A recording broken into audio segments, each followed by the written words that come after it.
Di masyarakat kita, biasa mendapatkan praktek minta didoakan. Minta didoakan biasanya ditujukan kepada orang-orang yang biasanya dianggap soleh, seperti kiai, ustaz, guru agama, atau juga kepada orang-orang yang doanya diyakini lebih mustajab, seperti anak kepada orang tua, murid kepada gurunya, atau sering juga kepada orang-orang yang akan pergi umroh atau haji, karena diyakini doa di depan Ka'bah lebih mustajab. Apakah praktek semacam ini dibenarkan dalam syariat agama? Meminta doa dari sesama muslim tentu saja diperbolehkan. Cukup banyak riwayat yang menjelaskan kebolehan meminta doa kepada sesama muslim, apalagi kepada orang-orang yang dikenal soleh. Imam Nawawi membahasnya dalam satu bagian di kitabnya Al-Azkar. Beliau bahkan menyebut dalil-dalil tentang masalah ini sangat banyak sekali, dan kebolehan meminta doa juga sudah menjadi kesepakatan para ulama. Di antaranya, hadis Ukasyah bin Muhsan tentang 70.000 orang yang masuk surga tanpa hisab dan tanpa azab. Saat aku datang ke Syam, maka aku mendatangi Abu Darda di rumahnya. Namun aku tidak mendapatinya. Aku hanya mendapati istrinya. Lalu istrinya berkata, "Apakah kamu ingin menunaikan haji tahun ini?" Aku menjawab, "Ya, benar." Kemudian istrinya berkata lagi, "Doakanlah kebaikan bagi kami, karena sesungguhnya Nabi SAW bersabda, doanya seorang mukmin tanpa diketahui oleh orang yang didoakan adalah pasti terkabulkan. Di samping kepalanya ada seorang malaikat yang diberi tugas untuk mengawasinya. Jika dia berdoa kebaikan bagi saudaranya, maka malaikat akan mengaminkannya dan berkata, semoga Allah memberikan semisalnya kepadamu." Hadis riwayat Muslim. Satu kisah lagi yang bisa kita pelajari, yakni saat Umar meminta izin Rasulullah SAW untuk menunaikan umroh. Rasulullah berkata, "Wahai saudaraku, sertakanlah kami dalam doa-doamu dan jangan lupakan kami." Hadis riwayat Ahmad dan Tirmizi. Dalam hadis ini dan juga hadis sebelumnya secara jelas menunjukkan bolehnya meminta doa dari orang lain, bahkan sekalipun dari orang yang lebih tinggi kedudukannya kepada yang lebih rendah kedudukannya, sebagaimana Rasulullah yang kedudukannya lebih tinggi meminta doa dari Umar yang lebih rendah kedudukannya. Dalam hal meminta doa pada orang lain ini, Ibnu Taimiyah memberikan catatan. Ketika meminta didoakan oleh orang lain, sebaiknya disertai dengan niat bahwa kita juga menginginkan kebaikan bagi orang yang kita minta doakan tersebut. Sebab setiap muslim yang mendoakan saudaranya, maka doanya akan diaminkan oleh malaikat. Dan malaikat pun berkata, engkau pun akan mendapatkan yang semisalnya. Yang juga tidak boleh dilupakan adalah jangan sampai kita minta didoakan orang lain, tapi kita sendiri lalai mendoakan diri kita sendiri. Sebab Allah senantiasa mendengar permohonan doa dari setiap hambanya. Dan apabila hamba-hambaku bertanya kepadamu tentang aku, maka jawablah bahwasanya aku adalah dekat. Aku mengabulkan permohonan orang yang berdoa apabila ia memohon kepadaku. Al-Quran Surah Al-Baqarah ayat 186.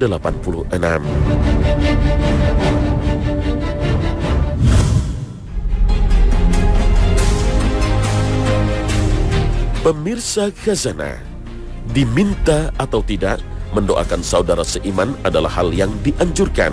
Karena setiap seorang muslim mendoakan kebaikan untuk saudaranya, maka akan ada malaikat yang mendoakannya dengan doa yang sama. Seperti yang disebut di dalam hadis Muslim, Rasulullah SAW bersabda, doa seorang muslim terhadap saudaranya tanpa sepengetahuannya termasuk doa yang mustajab. Di atas kepalanya ada malaikat yang bertugas mendoakannya seperti doa kebaikannya untuk saudaranya. Malaikat tersebut mengatakan, untukmu seperti itu juga. Hadis riwayat Muslim. Mendoakan orang lain juga dianjurkan dalam situasi orang lain berbuat baik kepada kita dalam bentuk apapun. Sebagai manusia, sudah pasti kita membutuhkan bantuan orang lain dan kita pun tentunya pernah membantu orang lain. Ketika mendapat bantuan dari orang lain, kadang kita tidak bisa membalas kebaikan tersebut dengan cara yang sama. Dalam kondisi inilah Nabi SAW menganjurkan untuk mendoakannya. Rasulullah SAW bersabda, "Dan barang siapa yang berbuat baik kepada kalian, maka balaslah kebaikannya dengan kebaikan yang setimpal. Dan jika kalian tidak mendapat sesuatu untuk membalas kebaikannya, maka berdoalah untuknya sampai kalian merasa telah membalas kebaikannya." Hadis riwayat Ahmad. Salah satu contoh doa yang diajarkan oleh Rasulullah SAW adalah ungkapan jazakallah khairan, yang artinya semoga Allah memberimu balasan kebaikan yang banyak. Bahkan Rasulullah SAW juga menyebut balasan dengan doa tersebut adalah bentuk pujian yang sangat banyak kepada orang yang berbuat baik kepada kita. Hal ini dituliskan oleh Imam Tirmizi dalam kitab Sunannya. Petunjuk membalas kebaikan orang lain dengan doa ini tidak saja disampaikan dalam bentuk verbal, tapi juga dipraktekkan langsung oleh Rasulullah SAW dalam berbagai kesempatan. Di antaranya adalah doa beliau SAW terhadap Abu Qatadah, sebagaimana diriwayatkan oleh Imam Muslim dalam kitab Sahihnya. Demikian besar peran doa orang lain kepada kita. Contoh lainnya adalah ketika Nabi SAW melunasi hutangnya terhadap salah seorang sahabat yang bernama Abdullah bin Abi Rabi'ah.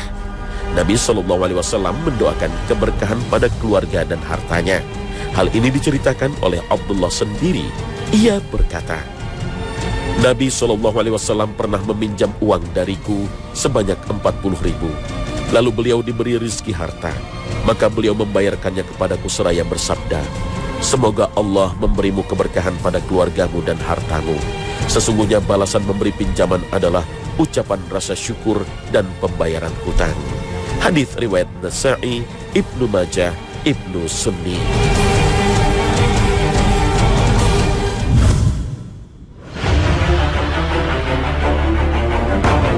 Pemirsa Khazanah, Nabi SAW selalu menganjurkan agar kita membalas kebaikan dengan kebaikan atau dengan doa yang baik. Lalu bagaimana jika kita diperlakukan orang lain dengan buruk dan dizalimi orang? Bolehkah kita mendoakan keburukan kepadanya?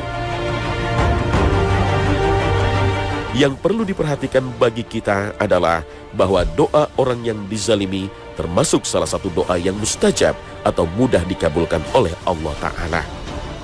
Dan orang yang terzalimi boleh mendoakan keburukan pada orang yang zalim itu. Allah Ta'ala berfirman, "Dan jika kamu memberikan balasan, maka balaslah dengan balasan yang sama dengan siksaan yang ditimpakan kepadamu. Akan tetapi jika kamu bersabar, sesungguhnya itulah yang lebih baik bagi orang-orang yang sabar." Al-Quran Surah An-Nahl ayat 126. Selain menunjukkan kebolehan membalas dengan setimpal, ayat tersebut secara tidak langsung juga dapat dipahami sebagai larangan untuk melampaui batas dalam membalas sebuah kezaliman. Beberapa riwayat menyebutkan ayat tersebut terkait dengan situasi di Perang Uhud. Di antara doa yang pernah diajarkan oleh Rasulullah SAW, di antaranya ada yang berisi pembalasan terhadap orang zalim. Seperti yang diriwayatkan oleh Jabir, ia berkata bahwa Rasulullah SAW pernah berdoa yang isinya, "Ya Allah, perbaikilah pendengaran dan penglihatanku, dan jadikan keduanya sebagai pewarisku, dan bantulah aku menghadapi orang yang menzalimiku, dan perlihatkan pada diri mereka pembalasanku." Hadis riwayat Bukhari. Meski mendoakan keburukan pada orang yang menzalimi kita itu boleh dilakukan, tapi yang lebih baik tentu saja bersabar atas kezaliman tersebut. Seperti pesan Allah dalam firman-Nya dalam lanjutan ayat 126 dari surat An-Nahl, "Jika kalian bersabar, maka sesungguhnya itu adalah yang lebih baik bagi mereka yang sabar." Juga sebagaimana firman Allah Ta'ala dalam surat Asy-Syura yang berbunyi, "Dan siapa yang sabar dan memaafkan, maka itu adalah perkara yang besar."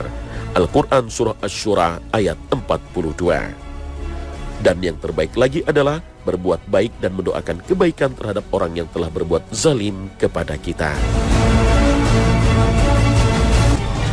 Pertanyaannya kemudian, Apakah mendoakan keburukan pada orang zalim itu selalu dikabulkan Allah Subhanahu wa Ta'ala? Nah, pemirsa, jangan kemana-mana. Khazanah akan segera kembali sesaat lagi.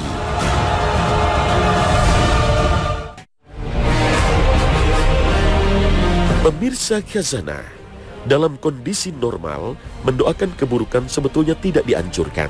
Oleh sebab itu, tidak semua doa keburukan yang diucapkan manusia dikabulkan oleh Allah Ta'ala. Manusia berdoa untuk keburukan sebagaimana ia mendoa untuk kebaikan, dan adalah manusia bersifat tergesa-gesa. Al-Quran Surah Al-Isra ayat 11.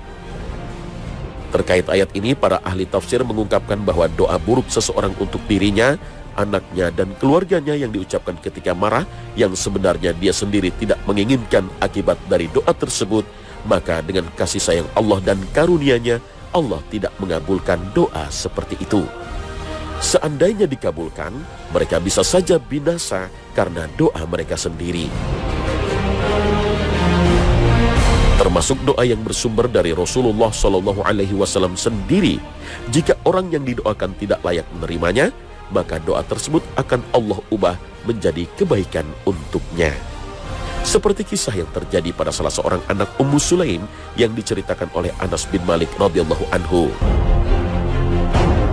Berkenaan dengan hadis ini, Imam Nawawi menjelaskan, hadis-hadis tersebut menunjukkan bahwa Nabi sangat sayang terhadap umatnya. Beliau juga sangat memperhatikan kepentingan mereka dan ingin memberikan segala yang bermanfaat. Sesungguhnya doa buruk beliau terhadap seseorang akan berubah menjadi rahmat, pembersih dosa, dan penyubur jiwa jikalau orang tersebut memang tidak berhak untuk didoakan, dicerca, atau dilaknat, dan ia adalah seorang muslim. Ini berbeda dengan doa buruk beliau terhadap orang-orang yang memang layak mendapatkannya.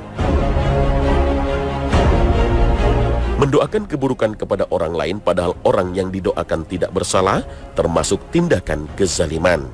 Karena hukum asal mendoakan keburukan kepada orang lain, mencela, menghina adalah dilarang oleh Allah. Doa buruk dibolehkan ketika ada sebab, misalnya dizalimi orang lain. Oleh karena itu, jika seandainya kita didoakan keburukan oleh orang lain sementara kita tidak bersalah, maka gantungkanlah tawakal kepada Allah. Tidak perlu merasa terganggu atau dihantui oleh doa keburukan tersebut. Kita juga bisa memohon kepada Allah kebalikannya. Misalnya, jika kita didoakan semoga tidak bahagia, maka berdoalah dengan sebaliknya. Seperti, ya Allah, berikanlah aku kebahagiaan dunia dan akhirat. Semoga doa baik yang kita panjatkan lebih didengar oleh Allah Ta'ala, karena kitalah yang sebenarnya ada dalam posisi dizalimi. Nah, pemirsa, sampai di sini akhir perjumpaan kita pagi ini. Semoga kita termasuk orang-orang yang selalu berdoa dan mendoakan kebaikan pada orang lain. Terima kasih atas perhatian Anda. Akhir kata, wassalamualaikum warahmatullahi wabarakatuh.